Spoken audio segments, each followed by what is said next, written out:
والذین آمنوا اشد حبا للہ۔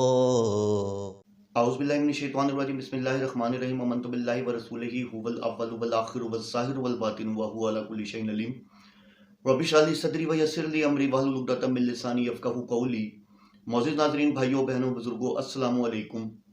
دجالی فتنوں کے حوالے سے جیسا کہ میں حسن العیاری کی ویڈیوز جو ہے وہ بنا رہا ہوں، اور اس کا جو دجل ہے، فریب ہے، وہ الحمدللہ میں جو ہے بے نقاب کر رہا ہوں، اسی کی کتابوں سے کر رہا ہوں۔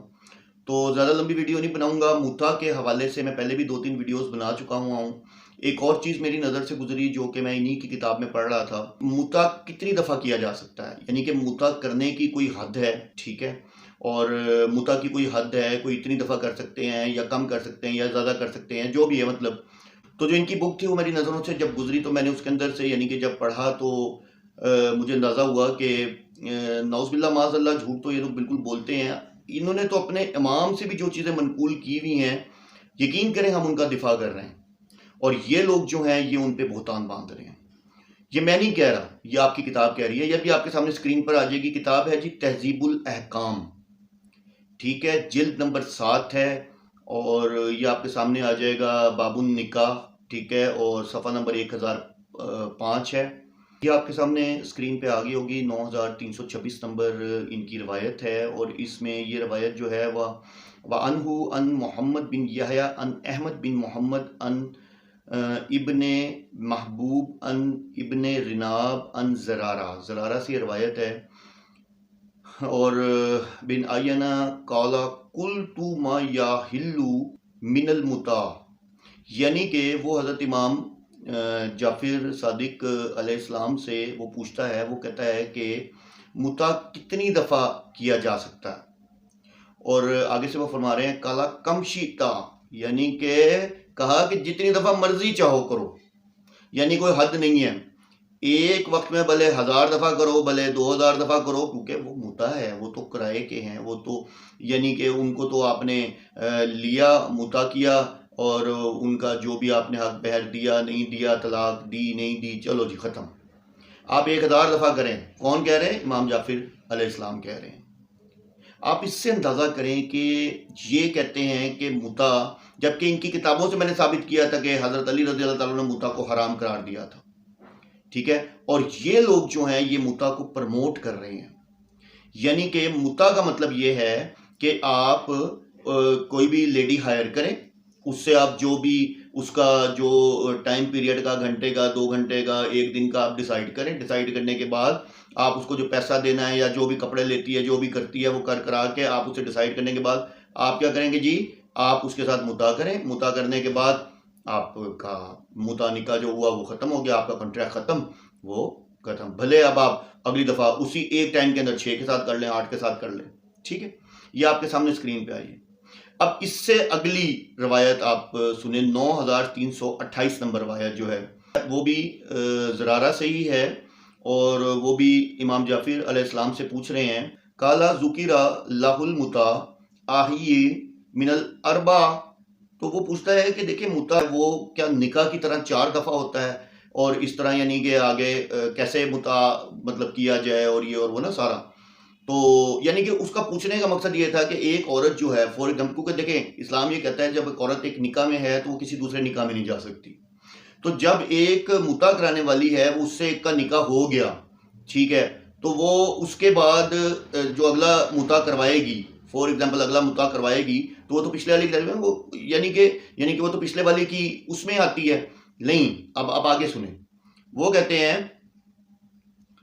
کالا تزوج منہن الالفا فإنہن مستأجرات، یعنی کہ کوئی قید نہیں ہے، کوئی قید نہیں ہے، بھلے تم مطلب مین کے 4 دفعہ کرو، 4 دفعہ کی بات ہوئی، تم 5 دفعہ کرو، تم نے طلاق دے دی، ختم ہوگی بات، 1000 دفعہ کرو۔ مستاجرات کا مطلب ہے کہ مطلب کوئی لمٹ ہی نہیں ہے، ختم ہوگی کہانی، آپ جتنی دفعہ مرضی متع کریں، اب آپ کا کوئی لینا دینا نہیں۔ یہ دیکھیں، یہ انہوں نے حضرت امام جعفر علیہ السلام سے منقول کی ہے یہ حدیث۔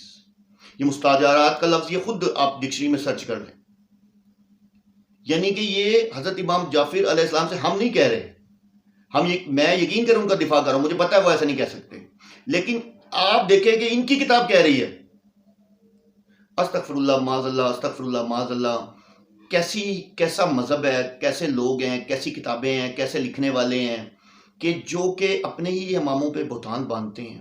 ٹھیک ہے، ایک امام، ہمارا دل نہیں مانتا کہ ایک امام یہ کہہ سکتا ہے کہ نہیں بھائی نہیں، تم کرتے رہو مطالبہ، چھوڑو کر لو، چھوڑو کر لو، چھوڑو کر لو، کرائے کی ہے نا، کون سی اپنی ہے، پیسہ دیا تو بات تو پھر وہی ہے۔ ایک فاحشہ عورت بھی تو یہی کرتی ہے نا۔ زنا اور متع میں کوئی فرق نہیں رہا آپ کے نزدیک، تو زنا اور متع میں کوئی فرق نہیں، میں نہیں کہہ رہا، آپ کے امام کہہ رہے ہیں۔ جو زنا کروانے والی ہوتی ہے وہ بھی ایسی ہوتی ہے، آپ اس کو پیسے دیتے ہیں، آپ جا کے اس کا زنا کرتے ہیں، اس کے بعد آپ باہر آئے کہ کانٹریکٹ ہوتا ہے۔ اسی طرح متع کرانے والی، میں کچھ دن پہلے باقاعدہ طور پہ یوٹیوب پہ ایران میں دیکھ رہا تھا کہ ایون میں اس پہ بھی حیران ہوا ہوں کہ ایک شادی شدہ عورت کو اپنا شوہر لے کے آیا، یوٹیوب پہ اویلیبل ہو گیا، آپ لکھ لیجئے گا کہ ایران میں متع جو ہے، تو وہ باقاعدہ اپنا شوہر لے کے آیا، بچے کو وہ سنبھال رہا ہے اور متع کروا رہی ہے وہ اندر کسی غیر مرد سے۔ لعنت ہے ایسے مذہب کے اوپر کہ میرے پاس الفاظ نہیں ہیں۔ اور یہ حسن اللہ یاری کہتا ہے حلال ہے، بالکل جائز ہے متع، تو مطلب متع کری جاؤ، اور تم تو یعنی کہ جتنا متع کرو اتنا تم لوگ پاک ہوتے ہو، یعنی کہ متع کرنے میں کوئی حرج ہی نہیں ہے۔ تو ٹھیک حسن اللہ یاری متع کی پیدائش ہے، کیونکہ میں نے صحابہ کا ایمان ثابت کیا، اس نے جواب نہیں دیا، اس نے کہا تھا میں اپنا نام چینج کر لوں گا۔ متع کی پیدائش کیسے چینج کرے گا؟ اس کو اپنی ماں کا ہی نہیں پتا، شاید ماں کا پھر پتا ہو، باپ کا نہیں پتا ہوگا، تو کیسے وہ بیچارہ اپنا نام چینج کرے؟ پہلے اس کو نام بڑی مشکلوں سے ملا ہے، وہ بھی اپنی طرف سے لگا لیا حسن اللہ یاری، پتہ نہیں کوئی سیکوینس ہی نہیں بنتا۔ تو پھر آپ سے ہر دفعہ کی طرح آج پھر ریکویسٹ کروں گا، شیعوں آنکھیں کھولو، آنکھیں کھولو، خدا را تمہیں بیوقوف بنایا جا رہا ہے۔ یہ ان کی کتابیں ساری من گھڑت جھوٹ سے بڑی ہوئی ہیں، اماموں پہ بہتان۔ اچھا اماموں کو تو چلو ایک سیکنڈ بات آتی ہے، نبی پاک صلی اللہ علیہ وسلم پہ بہتان، اچھا پھر اللہ تک پہ بہتان، اللہ تک پہ بہتان۔ وہ ویڈیو بناؤں گا، ان کی ایک اور بک ہے، اس کے اندر بھی میرے پاس ریفرنس موجود ہے، جس میں نعوذ باللہ معاذ اللہ انہوں نے کہا ہے کہ متع اللہ کی سنت ہے۔ وہ ویڈیو بھی آپ کے سامنے بناؤں گا، وہ میں پڑھ رہا ہوں، تو وہ میں پڑھ چکا ہوں تقریباً، لیکن اب کیونکہ ٹائم بہت زیادہ ہو گیا ویڈیو کا، وہ بھی میں آپ کو دکھاؤں گا کہ کتنے بد کردار اور گندے لوگ ہیں۔ خدا را اپنا ایمان بچاؤ، اپنے آپ کو بچاؤ، اپنے اہل و عیال کو بچاؤ۔ سورہ تحریم میں اللہ تعالیٰ واضح طور پہ فرماتے ہیں والذین آمنوا، اور وہ لوگ جو ایمان لائے ہو، قوا انفسکم، بچاؤ اپنے آپ کو، واہلکم، اور اپنے اہل و عیال کو، نارن، آگ سے۔ کس آگ سے؟ جس کا ایندھن انسان اور پتھر ہے، اور جو تیار کی گئی ہے اسپیشل للکافرین، اور کافروں کے لیے تیار کی گئی ہے۔ حسن اللہ یاری ڈوب کے مر جا کہ تو مطلب مین کہ تو کیسے امت کو گمراہ کر رہا ہے۔ اللہ عز و جل ہم سب کو اس دجالی فتنے سے محفوظ رکھے۔ وآخر دعوانا الحمدللہ رب العالمین۔